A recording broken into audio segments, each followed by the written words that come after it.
All right, just leaving the court here in the Ninth Circuit. Trump v. Newsom. Let's do a little recap on the Ninth Circuit argument here that I got to see in the courtroom today, and we'll break it all down. All right, stay tuned. Walking in here now.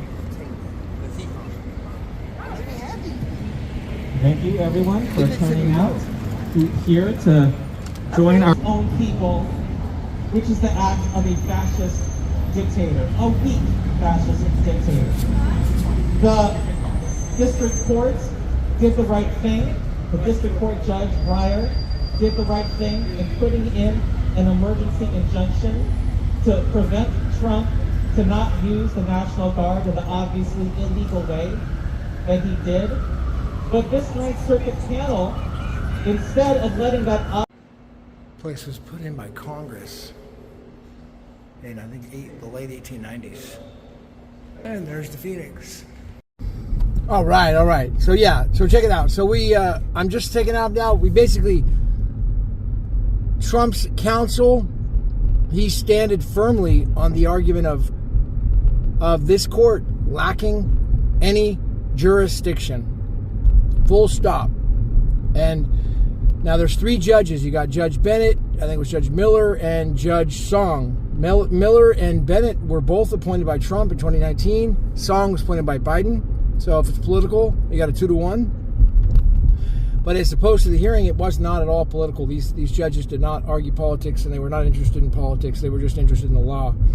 And so that was encouraging. But now here's the bottom line. Counsel for the president argued that this court lacked any jurisdiction. Full stop.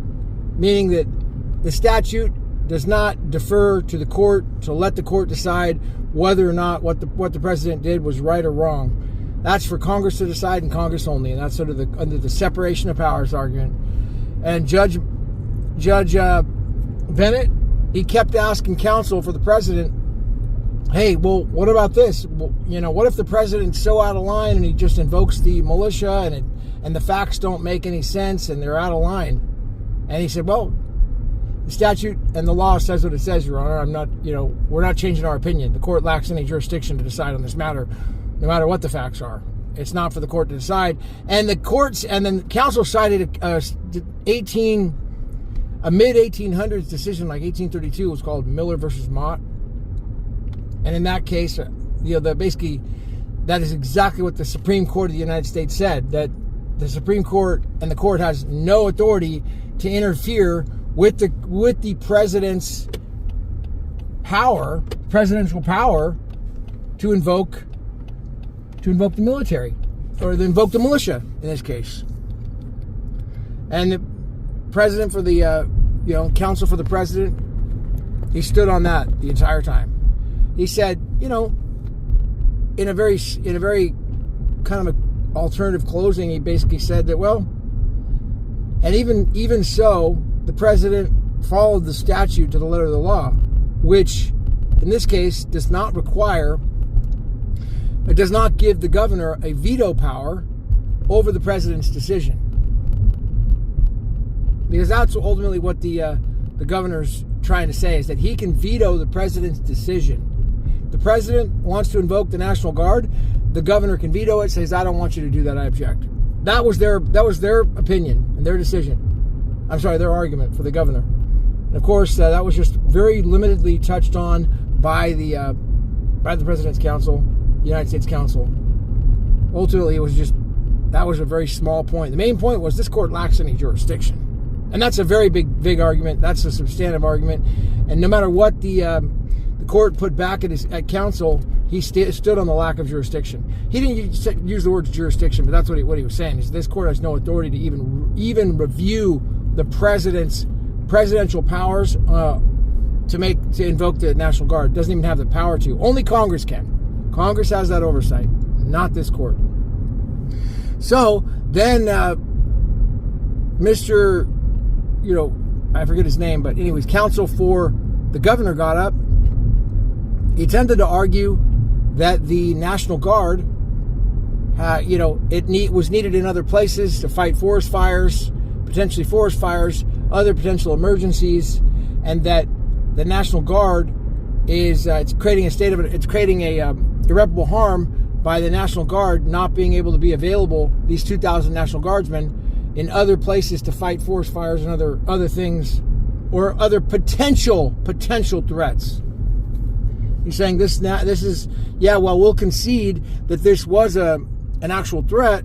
You know, there was violence, there was riots, there was some serious problems happening, but the president needs to get the governor's permission, and the governor didn't give him permission to do that.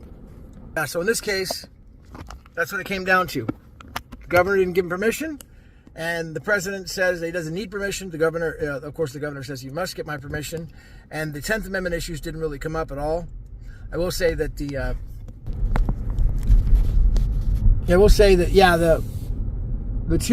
three judges, they were, even Justice Song, who was a Biden appointee, she cited that Supreme Court authority, saying, to counsel for Newsom, saying, how am I supposed to get around this authority?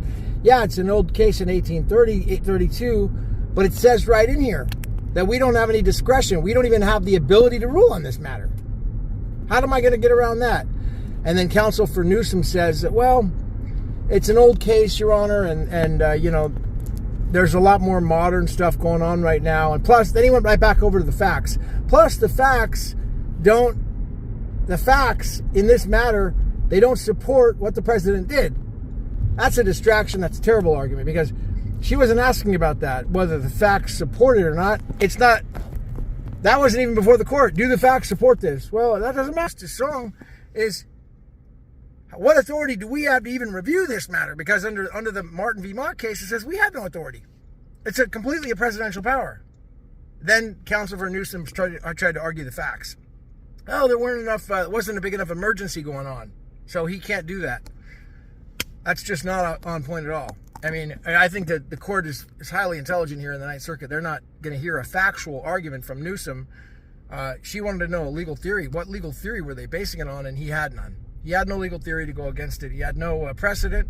He had no legal argument, no constitutional argument, and all he had was factual arguments, which were not at all before this court. That today wasn't about facts. It was just about a legal argument about granting the stay. And there's no doubt about it, they're going to grant that stay and put that stay in place. So the president will have the power to do what he's going to keep the National Guard going while they litigate their case in the lower court. All right? So that's what's going to happen before the ruling comes out. You'll heard it here first. I had a great little side piece there with a report. Joel is going to put me in. It looks like in one of his articles there, he interviewed me as to what I was doing there and talked about my show here. So Joel, shout out to him. I'll see if I could find his card here. Yeah, it was Joel. He's in the Gazette. Looks like. Yeah, Joel Rosenblatt at the Gazette. I'm sorry, the Gazetteer. Gazetteer Inc. on Market Street. Gazetteer, San Francisco. So they're putting out a newspaper. It looks like Gazetteer.com. Joel Rosenblatt. So yeah, shout out to Joel. Looks like, I just talked to him about my piece, and he put me in and took my picture, so we'll look for that. All right, that's it. Gavin Mehl. That's all I got. And all right, see you at the top.